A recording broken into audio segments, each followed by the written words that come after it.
Apa kabar Bapak Ibu Saudara-saudari sekalian yang dikasihi dan mengasihi Tuhan?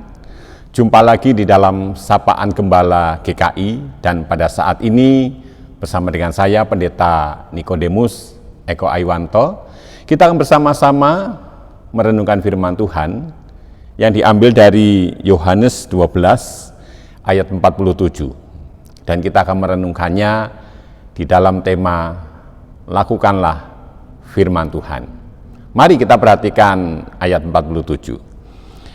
Dan jikalau seorang mendengar perkataanku tetapi tidak melakukannya, aku tidak menjadi hakimnya. Sebab aku datang bukan untuk menghakimi dunia, melainkan untuk menyelamatkannya. Amin.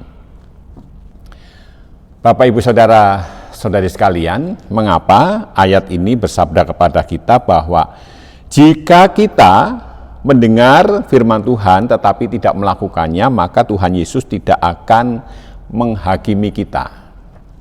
Apa maksudnya? Begini, Bapak Ibu Saudara-saudari sekalian.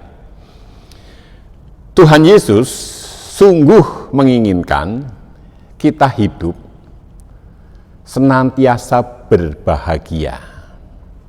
Kita hidup di dalam sukacita. Jadi Tuhan tidak senang ketika melihat anak-anaknya hidup di dalam penderitaan. Tuhan Yesus sama sekali tidak senang. Tuhan menginginkan kita hidup penuh dengan sukacita, kebahagiaan yang sejati. Nah, Tuhan Yesus membimbing kita supaya kita sampai kepada kebahagiaan ini. Lalu Tuhan Yesus memberikan kepada kita perintahnya, berupa sabdanya, berupa firman-Nya, di mana kita harus mengikuti arahan Tuhan Yesus.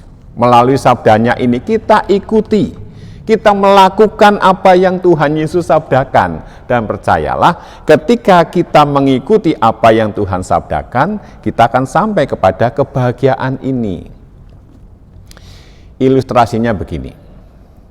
Suatu hari Bapak Ibu Saudara ingin ke rumah saya, lalu meminta Sherlock. Nah, saya berikan Sherlock saya kepada Bapak Ibu Saudara. Sudah dibuka. Kemudian mulai Google Maps, diklik, lalu Google Maps membimbing.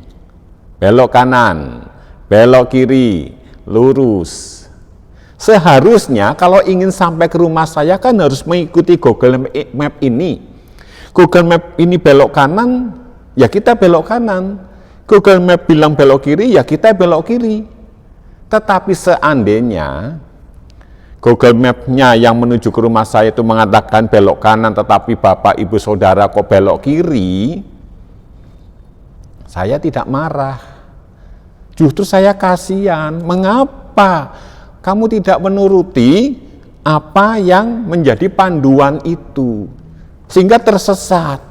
Begitu tersesat, telepon, Pak Pendeta tolong saya tersesat. Nah, saya tidak akan marah, tetapi justru saya kasihan. Mengapa kamu tidak mengikuti Google Maps itu? Demikian pula dengan Tuhan Yesus. Tuhan Yesus sudah memberikan sabdanya, memberikan firman-Nya, diberikan kepada kita, dan ini adalah Google Maps yang diberikan Tuhan kepada kita untuk sampai kepada kebahagiaan ini. Jadi ketika sabda Tuhan memerintahkan kita untuk melakukan apa yang Tuhan Yesus sabdakan, ya lakukan. Tuhan Yesus bersabda, kasihilah sesamamu manusia, ya kita harus mengasihi. Ampuni sesamamu, ya kita mengampuni. Jangan menyimpan kemarahan, ya jangan menyimpan kemarahan. Kalau itu dilakukan, maka kita akan sampai kepada kebahagiaan. Tetapi jika disuruh mengampuni aja tidak mau, menyimpan kemarahan bukan berhari-hari tetapi berbulan-bulan dan bertahun-tahun, kok minta bahagia? Mana bisa? Itu sama saja tadi ketika Google Map saya kirim, Google Map bilang belok kanan, kok Bapak Ibu belok kiri, kok ingin sampai ke rumah saya, ya jangan pernah bermimpi sampai ke rumah saya. Ya, tidak mengikuti Google Maps. Oleh karena itu marilah Bapak, Ibu, Saudara-saudari sekalian, yang dikasihi dan mengasihi Tuhan, firman Tuhan, semua orang sudah punya. Lakukan di dalam hidup ini, percayalah. Ketika kita melakukan firman Tuhan, kita akan sampai kepada kebahagiaan. Dan benarlah apa yang disabdakan Tuhan Yesus. Aku datang untuk menyelamatkanmu. Benar. Dan Tuhan Yesus memberikan kepada kita Google Maps ini. Oleh karena itu, marilah kita lakukan firman Tuhan di dalam kehidupan ini. Mari kita berdoa. Tuhan Allah kami yang di surga, kami sungguh mengucap syukur jika Engkau telah memilih kami menjadi anak-anak-Mu. Oleh karena itu, tolonglah kami Tuhan, supaya kami dapat melakukan firman-Mu di dalam kehidupan kami, sehingga kami akan sampai kepada kebahagiaan sejati. Terima kasih Tuhan, di dalam nama Tuhan Yesus kami berdoa. Amin. Dan terimalah berkat Tuhan. Kiranya Tuhan yang penuh kasih senantiasa menyertai kehidupan saudara sampai selama-lamanya. Amin.